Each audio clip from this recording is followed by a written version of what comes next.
GNSS మొదలుపెట్టింది NTR. GNSS పూర్తి చేసింది గత తెలుగుదేశం ప్రభుత్వంలో.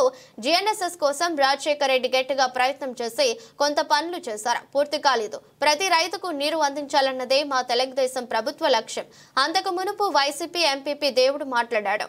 రాజశేఖర రెడ్డి పుణ్యంతో జీఎన్ఎస్ఎస్ నీటితో మేము బ్రతుకుతున్నాం అన్న మాటకు సదానంగా పైన చెప్పిన విధంగా వైసీపీ ఎంపీపీ దేవుడయ్యకు అర్థమయ్యేలా వివరించిన కమలాపురం గౌరవ శాసనసభ్యులు పుత్తా చైతన్యరెడ్డి.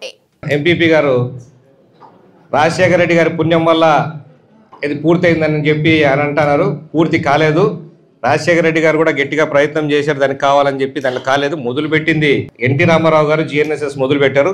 దాని నుంచి భాగమే మధ్యలో రాజశేఖర సర్వసాగర్ గారు చేశారు. అది కూడా తెలుగుదేశం ప్రభుత్వంలోనే పూర్తయింది. పోయిన తెలుగుదేశం ప్రభుత్వంలో పూర్తయిన దానికి ప్రతి రైతుకు నీరు అందాలన్న ఉద్దేశం ఉన్నింది.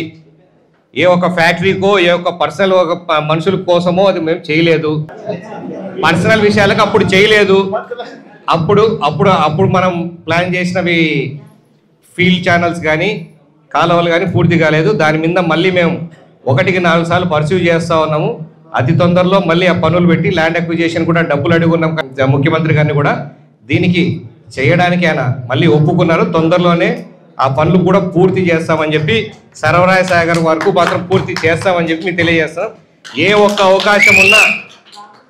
అవకాశం ఉన్నా నీటి సమస్య తీర్చడానికి ఖచ్చితంగా మేము ముందుంటామని చెప్పేసి తెలుగుదేశం ప్రభుత్వంలో మేము చేయడానికి రెడీగా ఉన్నామని చెప్పేసి ఎంపీపీ గారికి మరొకసారి తెలియజేస్తా ఉన్నాం.